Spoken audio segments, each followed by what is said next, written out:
နေ့ကကျွန်တော်ဖတ်တော်တဲ့တန်းချက်နဲ့ချက်လေးကိုတော့အလုံးမပြီးကြပါပါခလိတူပထမဆောင်ခါကြီး6ပိုင်းနဲ့20မှာကျွန်တော်ဖတ်ပါတယ်ကျွန်တော်ကျမတို့ကိုအဖိုးနဲ့ဝယ်ယူထားတဲ့အတွက်ကြောင့်ကျွန်တော်ကျမတို့ရဲ့ကိုယ်ခန္ဓာအဖြစ်တက်တာအဖြစ်ရဖို့တော့ထင်ရှားဖို့ရေးထားတာဖြစ်ပါတယ်အာမင်အာမင်နောက်တစ်ချက်ကပေတရုပထမဆောင်ခါကြီး1ပိုင်းနဲ့ဆက်ရှိနဲ့စကုန်းဖြစ်ပါတယ်ကျွန်တော်ကျမတို့မစ်စီပါဆက်ကျင်လက်ချင်းဘဝတစ်ကနေရွေးနှုတ်ဖို့ကဲ့တင်ဖို့ရွေးဝယ်ဖို့အလုံးကရှင်ငွေအဖြစ်မဟုတ်ဘူးလို့ရေးထားပါတယ်ဘာဖြစ်လဲဆိုရင်အဘယ်ဖြစ်မှမရှိတဲ့ဘုတငယ်ရဲ့ဒီကဲ့သို့သောအင်ရှူရဲ့ပြီးတော့အဖြစ်ကျွန်တော်ကျမတို့ရွေးဝယ်ထားတယ်ဆိုတော့ပြရပါတယ်ကဲဒီနေ့လဲကျွန်တော်တို့ကျမ်းစာချက်ကိုဖတ်ကြပြီးဝိုင်းကြရအောင်ကမ္ဘာဦးကျမ်းခန်းကြီးစနစ်ကိုကျွန်တော်တို့ဒီနေ့ဖတ်မှာဖြစ်ပါတယ်မနေ့ကကျွန်တော်တို့ပြောသွားတဲ့စကားလုံးကိုနည်းနည်းဆက်ချင်ပါတယ်နိနဝေမြို့တစ်မြို့လုံးဟာယောနာဟောပြောမှပဲပြောင်းလဲမှာဖြစ်တဲ့အတွက်ကြောင့်ဘုရားခင်ကယောနာကိုစားဘယ်သူကိုမှအစားမထိုးပဲနဲ့ယောနာဘယ်မှာပဲထက်ပြေးသူပြန်ခေါ်ပြီးမှယောနာအဖြစ်နိနဝေမြို့ကိုပြောင်းလဲစေတာဆိုတာတွေ့ရတယ်ဟုတ်တယ်နော်ဒီနေ့လည်းကောင်းပဲကျွန်တော်ကျမတို့အဖြစ်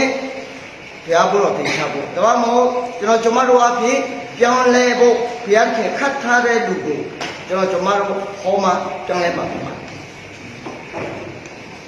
ကပ္ပဦးကျခန်းကြီး7နှစ်ပိုင်းရဲ့ဒီနေ့ကိုကျွန်တော်ဖတ်ရအောင်တောင်းအဖြစ်ဖတ်ရအောင်ထောင်ရပြားပြီလေဒီကွာမူလာရှင်ပါဘောရတာငါတော့ဒီလိုပါတော့ငါဒီကိုလူမျိုးရှိစေမီဘာကောင်းချစ်ပေလေဒီဟာကိုရှင်ရစေမီအင်းဒီကောင်းချစ်ခံရတော့သူဖြစ်လေပြီတင်းကိုကောင်းချစ်ပေးတော့သူကိုငါကောင်းချစ်ပေးမည်တင်းကိုချစ်စေတော့သူကိုငါချစ်စေမည်ညာတဲ့လူမျိုးပေါင်းတို့ဒီကောင်းချစ်မင်္ဂလာကိုခံရကြလိမ့်မည်ကိုပြောတော်မူ၏အာမင်ဖတ်တော်တဲ့လူကြီးသူတတ်သမီးများအလုံးပေါ်ပြည့်စုံပါကြပါစေဒီအပိုင်းငယ်1 2 3ထဲမှာမှတ်ထားစရာအချက်လေးတွေပါတယ်ဆိုတာတွေ့ရပါတယ်အခုဒီပြီးခဲ့တဲ့3ရက်နဲ့ဒီနေ့ပေါင်းမယ်ဆိုရင်ကျွန်တော်ပြောသွားတဲ့အကြောင်းအရာလေးကအလွယ်ကူဆုံးတရားဟောနည်းလို့လည်းပြောလို့ရပါတယ်အလွယ်ကူဆုံးတရားဟောချက်လို့လည်းပြောလို့ရပါတယ်တာသမီးတွေတေချာမှတ်ထားနိုင်တယ်ဆိုရင်ဒီကျမ်းချက်တစ်ချက်ကိုဖတ်လိုက်မယ်ဆိုရင်ဒီလိုမျိုးအတိတ်ပဲပေါက်ပါလားဆိုတာကိုပေါ်လွင်လာအောင်ရည်ရွယ်တာဖြစ်ပါတယ်ပြီးတော့ဒီနေ့ဒီမှာဖတ်တဲ့ကျမ်းပိုက်ကိုလည်းတေချာကျွန်တော်တို့လေ့လာတဲ့အခါမှာ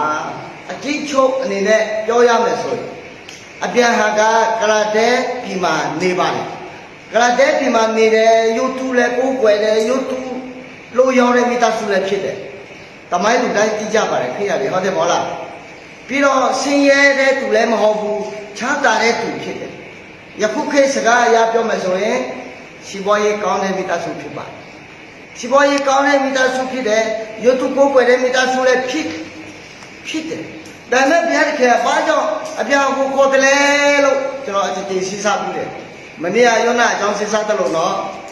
ဒီမှာရှိတဲ့တာသမီးတွေစဉ်းစားတတ်လာအောင်ပေါ့ရုပ်တုမကိုယ်ွယ်တဲ့လူကိုခေါ်လေဟုတ်တယ်မဟုတ်လား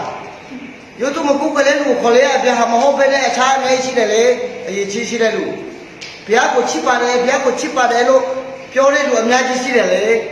အပြောင်းဟိုဘယ်မခေါ်နဲ့လေကျွန်တော်တို့လူအနေနဲ့တွေးခေါ်ဆရာရှိတယ်တို့ပေမဲ့ဘုရားခင်ကအပြဟာကိုပဲခေါ်ချင်တာဖြစ်ပါတယ်ဒီနေ့လည်းကောင်းမယ်နော်ဒီမှာရှိတဲ့တသမီးကိုလည်းဘုရားခင်ကခေါ်ချင်တာဖြစ်အာမင်အပြဟာကတော့သိုးတယ်မိုက်တယ်လို့မရေးထားဘူး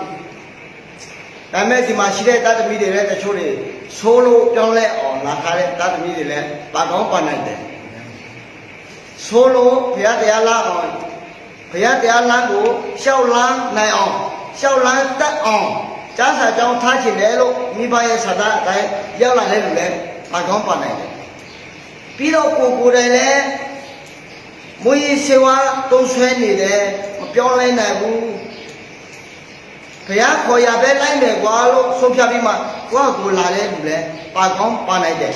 ဟုတ်တယ်မဟုတ်လားလူကျဲကြောင်းတစ်ခုမှလူသားစားမျိုးစုပါတယ်လေအခုနအပြန်ဟာအကြောင်းကိုပြောသလိုပြောရမယ်ဆိုရင်ဒီမှာမွေးစေဝါသုံးဆောင်တဲ့လူကိုဘာဖြစ်လို့ခေါ်တယ်လဲဘုရားရေလို့ပြောစရာအကြောင်းရှိတယ်မလီမာတဲ့လူဘာလို့ခေါ်တယ်လဲအမြဲတမ်းကူးတဲ့လူကိုဘာဖြစ်လို့ခေါ်တယ်လဲအမြဲတမ်းမိဘစကားနားမထောင်တဲ့လူကိုဘာဖြစ်လို့ခေါ်တယ်လဲလို့မေးစရာအကြောင်းရှိတယ်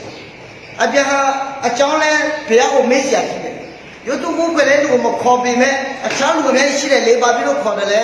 ဘုရားရေလို့မေးစရာရှိတယ်မဟုတ်လားအရှိကောက်တဲ့ကြောင့်လို့လေးလာဖို့အချိန်မရဘူးတော်လေးနဲ့ပြောတော့မှာဖြစ်ပါတယ်တိအချက်အပြန်ကဆွေငွေမရှိလို့ခေါ်တာတော့မဟုတ်ပေမဲ့အပြန်ဟာကိုကောင်းချီးပေးဖို့ဘုရားကနံပါတ်1ခေါ်တာဖြစ်ပါတယ်အာမင်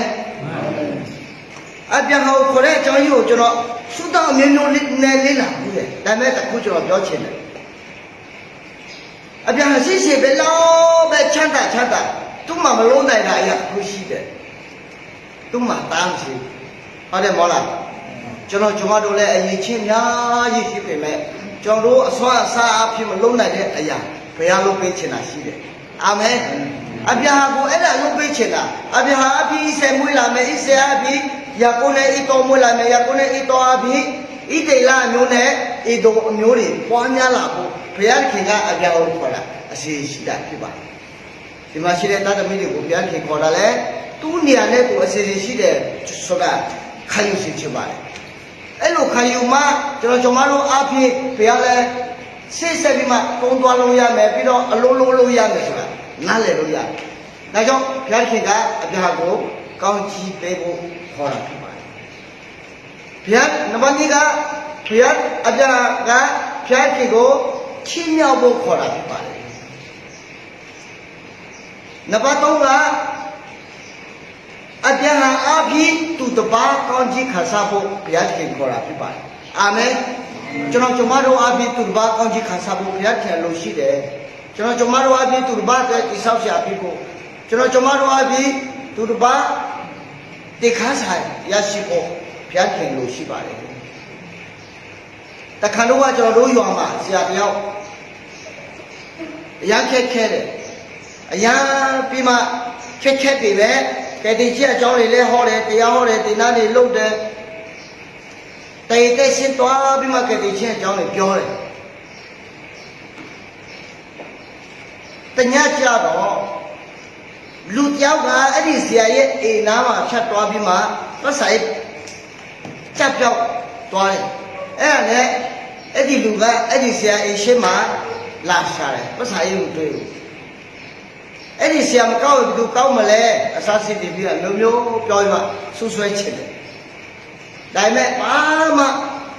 ဘုရားတရားလဲမကိုက်ဆိုင်ဘုရားတရားလဲအဲ့လောက်မကြိုးစားဘုရားကိုလည်းအဲ့လောက်ထိမယုံတင်မလေးစားတဲ့လူပုဂ္ဂိုလ်ကထောက်ခံတယ်ဒီဆရာမလုပ်ဘူးဒီဆရာအဲ့လိုမခေါ်ဘူးအဲ့လိုမျိုးထောက်ခံတယ်ဒီအရာတွေလဲအဲ့ဒီဆရာရဲ့အတက်တာမှာဘုရားအသုံးပြုချပြီးဒီစောက်ဆရာဖြစ်သွားတာဖြစ်ပါတယ်ဟိုတယောက်ပြောင်းလဲတယ်လို့မတမ်းမရှိပေမဲ့ဟိုတယောက်ကထောက်ခံလို့သူကတခိုးမဟုတ်ဘူးဆိုတာအောင်မြင်ပါတယ်ကျွန်တော်ကလည်းဒီလိုပဲ2010မှာကျွန်တော်ဟိုခြေလိုက်ထောင်မှာရက်40ခြေလိုက်ထောင်မှာနေတယ်ကျွန်တော်2010မှာ2010မှာကျွန်တော်ခြေလိုက်ထောင်မှာရက်40လောက်နေရဘာကြောင့်နေရလဲဆိုရင်တရားမဝင်တဲ့စိတ်ကဲရေချောနေကူးတဲ့အမှုနဲ့စိတ်ကဲနစီအမှုနဲ့ကျွန်တော်ပတ်တယ်ဒါပေမဲ့ကျွန်တော်မြင်တဲ့စိတ်ကဲကိုကူးပြီးမှလှုပ်ရှားတဲ့လူမဟုတ်ဘူးကျွန်တော်ထောက်ထဲရောက်တော့ဒီဘောတော့ပေါင်းချဲလို့လေအဲ့ဒီဆရာဘာမှအလုပ်လည်းမလုပ်ပဲနဲ့စားရတောက်ရတာကအဲ့လိုမျိုးမောင်ခွာလို့စားရတာကိုလို့ပြောနေတာကျွန်တော်တခါပဲတော့တခါပဲရဲထဲရောက်သွားတယ်အဲ့ဒါတခါ ခါသွားတာပါသွားလို့တလဲဆိုအဲ့ဒီချိန်ကျွန်တော်မိမအရာတဲတာမကြမ်းမလို့ဦးမေဆာဆေးုံမှာတင်ထားတာတော့ကျွန်တော်မိမကိုစောင့်နေတာဆေးုံမှာအငယ်တိုင်းစကယ်ဟိုရေချောင်းနဲ့စကယ်ကူးစားတဲ့လူတယောက်ကကျွန်တော်နဲ့ခင်တယ်ပမာဘုဒ္ဓဘာသာပဲကျွန်တော်စီမလာခေါ်တယ်စကယ်စီခလာပေးသူနဲ့စကယ်ကူးတဲ့လူတချို့တွေကခလာပေးမမောတာပူတဲ့ဆရာစကယ်တစီလာမောင်းပေးပါဦးတဲ့ကျွန်တော်လည်းပတ်စာလိုလဲကျွန်တော်လည်းပတ်စာလိုလဲကြားကျွန်တော်ပတ်စာလိုလိမ့်မယ်လို့သူတို့လည်းစေတနာအပြည့်နဲ့ကျွန်တော်စီမလာတယ်လမ်းမှာပါပြဿနာမရှိဘူးလားလို့ကျွန်တော်မရှိပါဘူးတဲ့အစောကြီးတွားရင်အဲ့ဒီညစက္ကန့်စီကျွန်တော်စီမယူမဆေးရုံမှာတော့မက်ဆာဆေးရုံမှာလာရတယ်အဲ့ဒီပုံမှာကျွန်တော်နားမှာအေးစက္ကန့်စီမှာထားမနေ့မိုးလင်းလာတော့9 နာရီတယောက်တစ်စီခလာပေးတယောက်တစ်စီမပြီးမှတော့ကျွန်တော်မိမကိုဆေးရုံမှာထားမောလာမှဒီကျွန်တော်တို့နေတဲ့တက်ပဲအဲ့ဒီရောက်လာသူကအဲ့မှာပဲပူလာအောင်သူအဲ့မှာပူလာတစ်ခါတည်းလာပူလာအဲ့ဒီမနေ့အဲ့ဒီညကျွန်တော်သူများတိုင်ထားတဲ့ဟာနဲ့တော့တိုက်ဆိုင်ရောသူများလည်းထပ်တိုင်ထားအဲ့ဒါနဲ့မနေ့စောစောရဲတွေကလေသေးမှသူကခြုံထဲမှာစောင့်နေတာရဲပေါ်ရတယ်အဲ့ဒီဗမာကလည်းကျွန်တော်နဲ့အလံ20လောက်ဝေးပြီးမှလိုက်ပါအဲ့လိုပြောရတယ်အဲ့ဒါသူလည်းအလံ20လောက်ဝေးကျွန်တော်လည်းအနောက်ကနေလာသူကတော့ရေချောင်းသားနဲ့ရောက်ကျွန်တော်ကလက်ထဲမှာဝင်စားတော့ပဲရှိတယ်ရဲပေါ်တွေကခါကချောရနေထွက်လာမှတနာတွေတော့ပြစ်တယ်ကျွန်တော်ကမပြေရတော့အဲ့ဒီလူကစကယ်ထားခိုင်းမှမဆာချောင်းကိုချလိုက်ကျွန်တော်ကတော့အဲ့မှာပဲဖမ်းခါလိုက်ရတယ်သူများပြောတာကျွန်တော်တခုတော့ကြားဘူးတယ်ပြေးရဲတွေကခြေတော့ကိုပြစ်ပြီးမှဖမ်းတယ်နော်အဲ့လိုပြောတယ်အဲ့ဒါနဲ့ကျွန်တော်လည်းခြေတော့မှတိုင်ရလဲမရချေအဲ့ဒါဖမ်းခါလိုက်ရရောချင်းတိုင်းထောက်မှာစကယ်စီအမှုနဲ့ရက်လေးစင်နေမှာတာရှာအဲ့ဒီကြီးအဖြစ်မပေါ်လာသေးဘူးနော်ဘာလို့ကြာလူတွေကဒီဆရာဒီလိုမျိုးမခွာလို့စားရတာကိုလို့ပြောတဲ့အခါမှာဘုဖက်ကအဖိုးကြီးဦးလေးတယောက်ကအဲ့မှာထောက်ခံတယ်ဒီလူတခါမှစကယ်မကူဘူးလို့ဒီဆရာကတခါမှစကယ်မကူဘူးဒီတစ်ချက်တော့မှထောက်ခံတယ်လို့ပြောတယ်လေအဲ့ဒီအဖိုးကြီးတယောက်လေဆိုလိုတာကကျွန်တော်ကျမတို့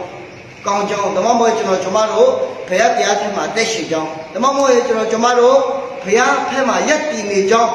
ထောက်ခံတဲ့လူရှိဖို့လို့ဟုတ်တယ်မဟုတ်လား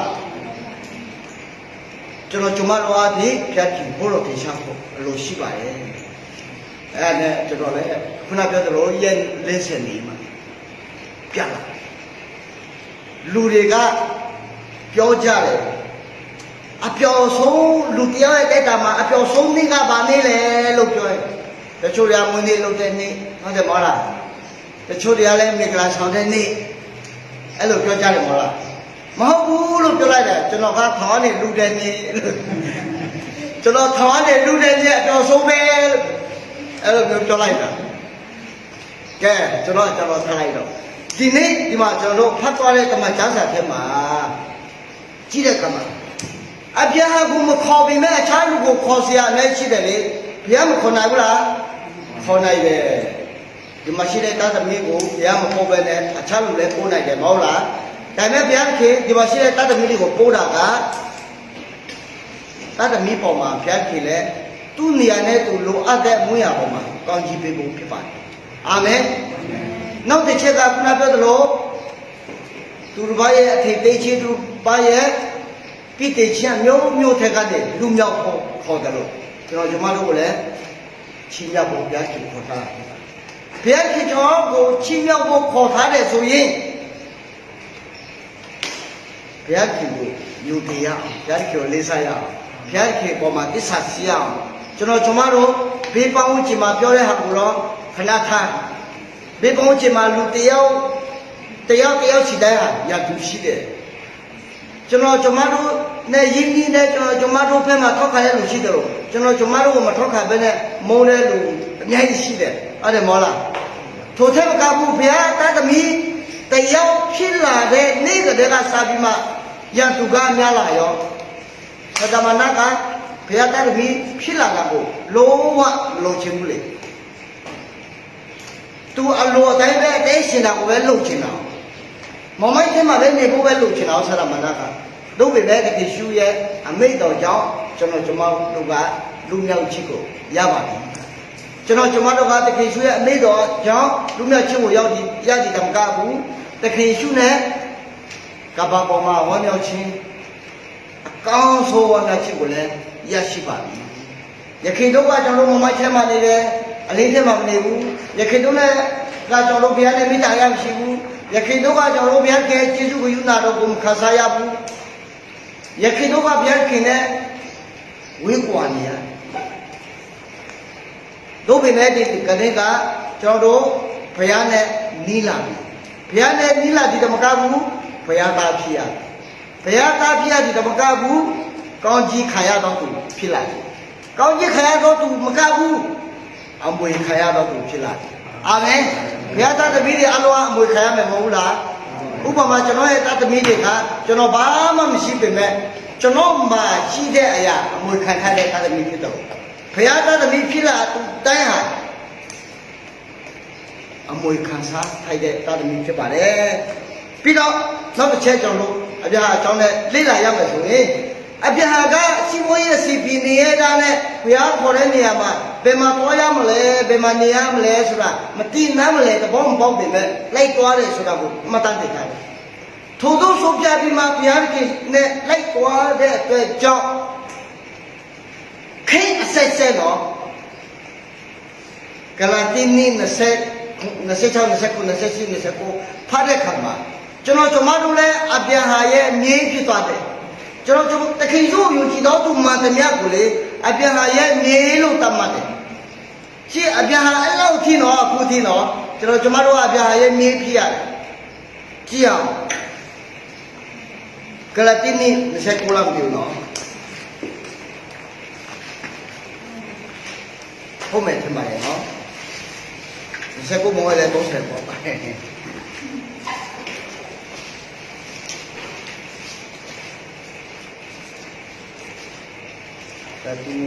latini toba haji to ba yin se toba khi do ni sat sai ni abya hai amyo ne phit yue de kati do tai amwe kha i aya lai ti jai amen amen ကျွန်တော်တို့ကလေကြည်စားဒီမှာရှိတဲ့ဥမာမောင်သူစားနေစာပြီးမှဒီမှာရှိတဲ့တာသမီးတွေအားလုံးဟာဘုရားခေါ်တဲ့အချိန်လုံးဝမငြင်းညူပဲနဲ့လိုက်သွားမယ်ဆိုရင်တင်အားဖြင့်ကျွန်တော်အားဖြင့်သူတပါးလဲကောင်းကြီးခံစားမယ်ကျွန်တော်ကောင်းကြီးခံစားရတယ်လို့သူတပါးလဲကောင်းကြီးခံရမယ်ပြီးတော့နောက်တစ်ချက်ကအရေးကြီးဆုံးဘုရားကြီးအပြာဘက်မှာဘယ်လောက်ရည်ကြည်တယ်လဲဆိုတဲ့စကားလုံးကိုတလုံးပြောပြချင်တယ်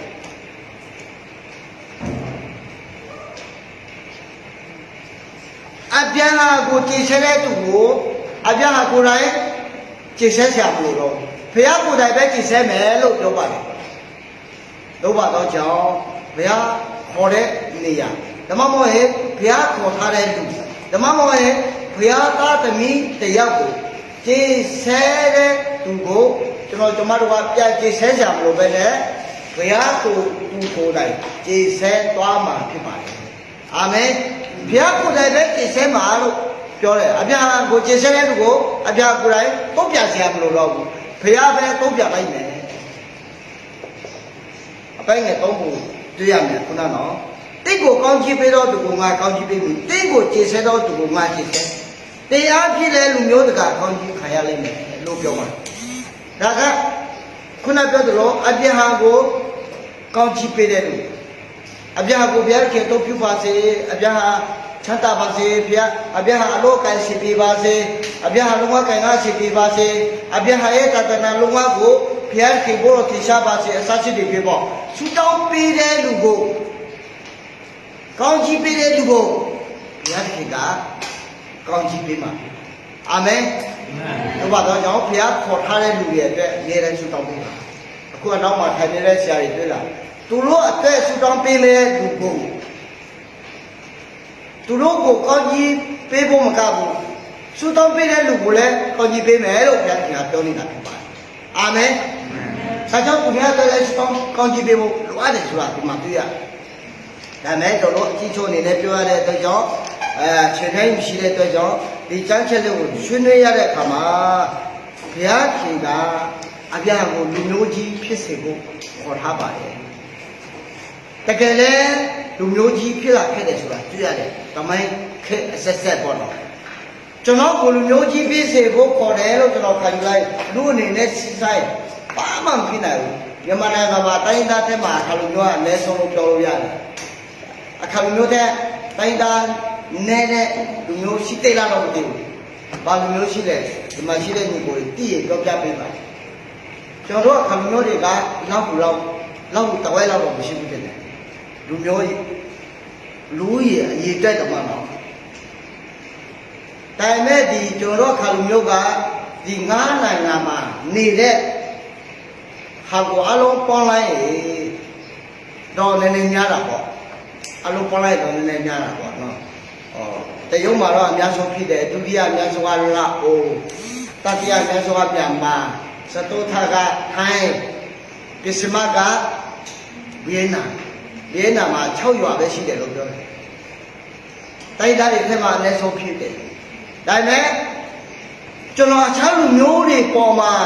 ကျွန်တော်အပြည့်အခြားလူမျိုးတွေပေါ်မှာကောင်းကြီးမတက်ရောက်နိုင်ပေမဲ့ကျွန်တော်အပြည့်အခြားလူမျိုးတွေကောင်းကြီးမခံရပေမဲ့ကျွန်တော်အပြည့်အခြားလူမျိုးတွေရှေ့မှာဘုရားဖို့တော့မထင်ရှားပေမဲ့ကျွန်တော်အပြည့်ကျွန်တော်လူမျိုးပေါ်မှာဘုရားဖို့တော့ထင်ရှားတယ်ကျွန်တော်ကျင့်တတ်တယ်။ကျွန်တော်ကျင့်တတ်တယ်။ကျွန်တော်အရင်ကျင့်တတ်တယ်။ကျွန်တော်မျိုးတွေပေါ်မှာကျွန်တော်အပြည့်ဘိုးတော်ကိုထင်ရှားပြီပဲကျွန်တော်အပြည့်ကျွန်တော်ရဲ့လူမျိုးပေါ်မှာဘိုးတော်ထင်ရှားရင်ကျွန်တော်အရင်ကျင့်ရတယ်ကျွန်တော်အဲ့လိုမျိုးပေါ့ဒါကြောင့်ဒီမှာရှိတဲ့သားသမီးတွေကိုလည်းဘုရားသခင်ခေါ်ထားတယ်အပြာကိုခေါ်တယ်လို့ကျွန်တော်တို့ကိုခေါ်တယ်အပြာကိုကောင်းကြီးပေးတယ်လို့ကျွန်တော်တို့ကိုကောင်းကြီးပေးတယ်အပြာကိုချီးမြှောက်တယ်လို့ကျွန်တော်တို့ကိုလည်းချီးမြှောက်ဖို့ခေါ်တယ်အပြာအပြည့်သူတို့ဘာကောင်းကြီးခါရဖို့ခေါ်တယ်လို့ကျွန်တော်တို့အဖြစ်လဲသူတပါကောင်းကြီးခါစားဖို့ဖြစ်တယ်ဆိုတဲ့အကြောင်းကိုနောက်မှတော့အားဖြင့်အခြေတော်လေးအတော်တိုင်းပါဝင်ငါတဲ့ခါပါတယ်အလုံးပေါ်ဘုရားရှိခိုးကြည့်ပါစေအာမင်